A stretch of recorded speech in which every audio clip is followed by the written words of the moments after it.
พี่น้องซื้อของกินน้ำลาวซื้อเอาสมพักกับอะไรลาบปลาเอาโต้ก็ได้ขนมเอาน้องบอลจักเพิ่นเอาอย่างมากินนี่โดนัทบ่เพิ่นเอาโดนัทมากินนี่เอาอันนี้แหละพี่น้องนี่น้องบอลซื้อซอยเรามาหลายเถื่อเขาบ่ได้ซื้อซอยเราจักเถื่อพี่น้องสุดนี้ซื้อซอยเพิ่น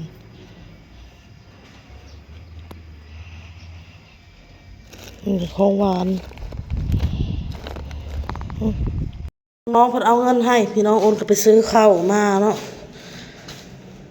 เท่าเพยให้100,000เท่าตาทำให้100,000โอนไปซื้อข้าวโลนึง15,000 10 โลกะ150,000อันนี้ซื้อ15 โลเนาะพี่น้องเนาะตกอยู่200,000ปลายซื้อข้าวเจ้านำน้องโอนซื้อข้าวเจ้านำแน่ข้าวเจ้าโลนึงโอนซื้อพี่น้องซื้อบัดได้เงินน่ะจะซื้ออีกจัก10 โลมาไว้หุงกินให้ตัวของกินพี่น้องขอโอนกินข้าวเจ้าเนาะสบายดีพี่น้อง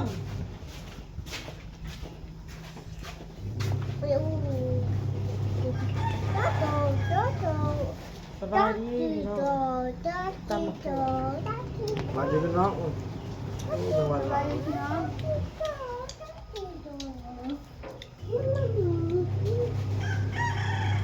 ด่างเนาะทำปลาเนาะใส่ป่ะ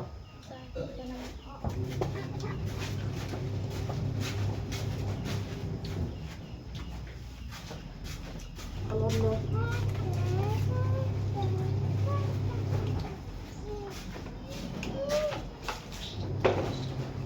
โอ้วนโต้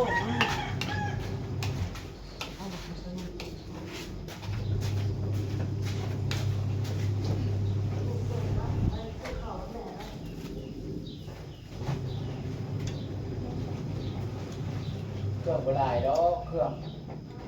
5-6 โลบรินุ่งลายนุ่งแบบซักมันยังบุกมันบลายนะ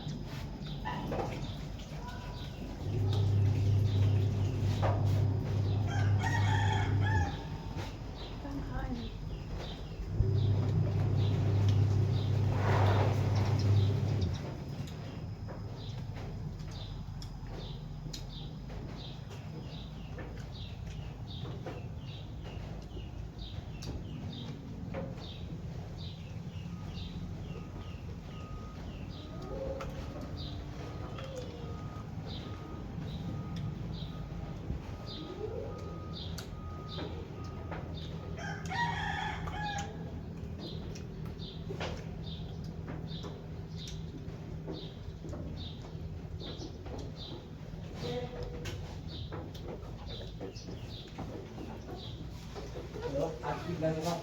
ก็รถอาชีพอะไรก็มีเขากินน้ำหนักอะไรพวกนี้ครับมันกินน้ำล้างเสือก็หันหน้าไปหาแกเชื่อมันนะเขาใส่แกเชื่อนี่ทำแกเสือมาแต่เบียกเมื่อยพี่น้องเลยมันฮ้อนก็เลยแกเด้อพี่น้องเด้อว่ากันเดี๋ยวเรามาเหนื่อยก็ได้ครับผม เพชรนี่มันเพชรนี่จะมาหมุนใส่นี่บ่รับออกเทวดาผ้าดิษเลย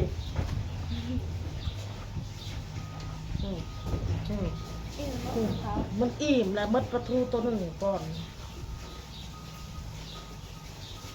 ติบเข่ามาใกล้เนี่ยมันกับบังน้ำกินเห็นน้ำกิน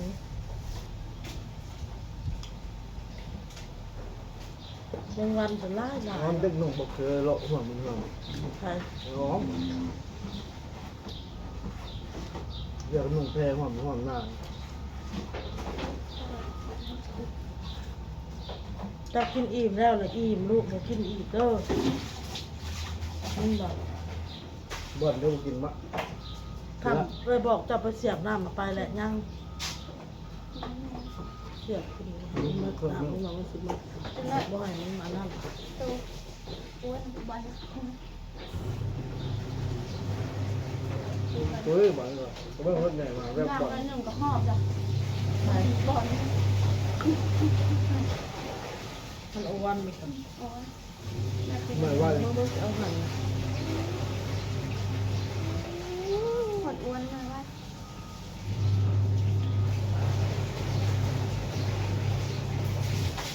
เอาเลยกินเลยเป็นตัวอย่างมา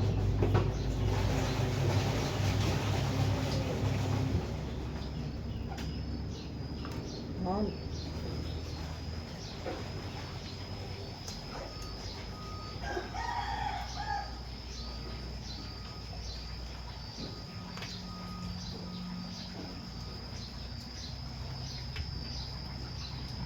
เอ้าเฮ็ดบ่หรือว่าแนวใดวะ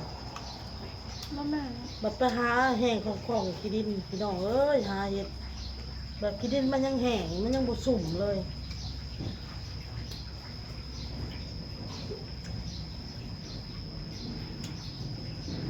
ซื้อข้าวแล้วแม่เนาะ กินแล้ว หึ กินแล้ว สิบพันก็เหลือ กินแล้วอะไรกินแล้วครับกินแล้ว สามนะยังมาได้อยู่แมลง เดี๋ยวไปซื้อเลยคิดว่าบาท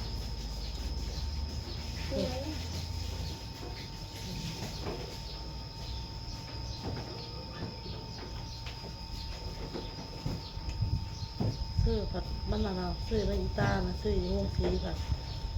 มันน่ะนะพวก บุรีงามบ่ มันอยากแก็บลายวงสีอีตาค่ะก็ซื้ออยู่วงสีนี่ค่ะ คือขนาดแรงเลย ซื้อ ตลาดแรงจังหวัดใดก็ขาย ทางมาจอดรถเอารถนั่งกับพกอยู่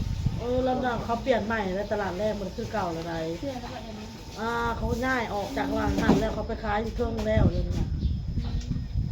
ตลาดแรก หาถั่วมา แล้วก็ลอกบ่ห่าวเห็น จักโมงเหมือนค่ะเขาต้องทันมาเด้อแต่เว้นแต่เว้น ว้าวจึงเลยไม่ได้ด่า มึงอ่ะต้องเพาะไว้ เมา สวัสดีครับสวัสดีครับสวัสดีครับทุกเห็ดทุกคนสวัสดีครับไว้เห็ดไว้สวัสดีครับนะสวัสดีครับนี่อันนี้มึงไปปะมันก่อนมึงต้องไป หรือว่าตายอ่ะ มึงต้องไปมึงให้ไปนั่งอยู่นี่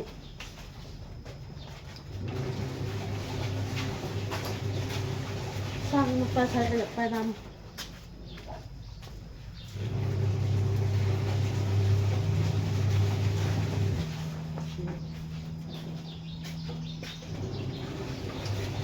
ข่าวปิ้งปลาทูพี่น้องเอ้ยแมงวันก็หลายหลาย มาต่อ ปลา พวก ทูตำตัว นี่รถบอกมันก็ดี บ่มันเลยต้อมกะทิมันต้อมปลาเห็นบ่นี่อันนี้กูมานะบ่อยบอกว่าสวัสดีครับสบายดีแม่บอกค่ะทุกเอาหอมแก้มหอมแก้มนี่หอมแก้มนี่หอมนี่แม่บอกให้หอมแก้มหอมแก้มนี่หอมแก้มนี่หอมแก้มนี่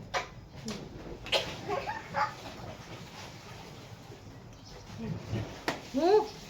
หืมหืมหอมแก้ม มากินบ่ก็บ่กิน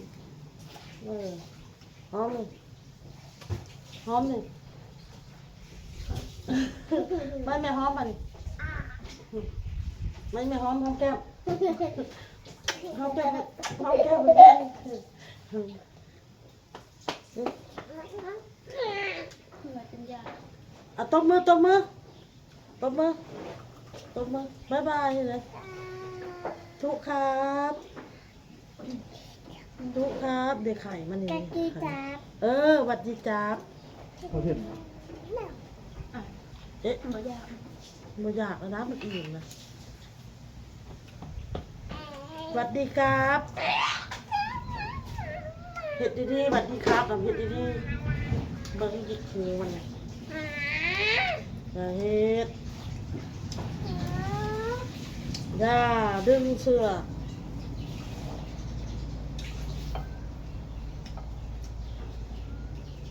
เจ็บกินแบบนี้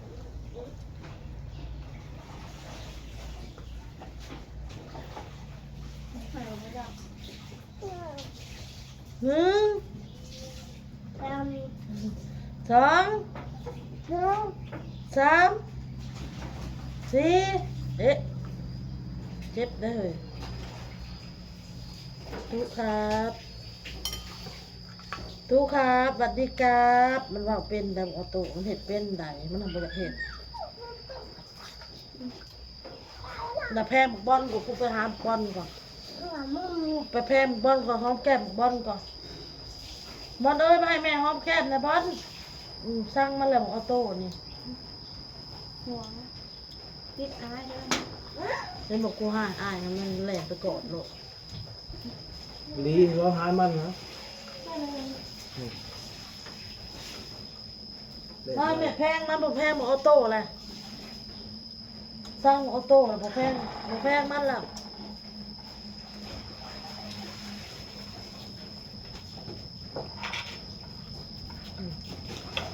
ที่เยอะไงโดน เอาพี่น้องคลิปนี้ก็ล่าเลยเด้อพี่น้องเด้อพ่อก็คลิปหนาพี่น้องสบายดีพี่น้องบาย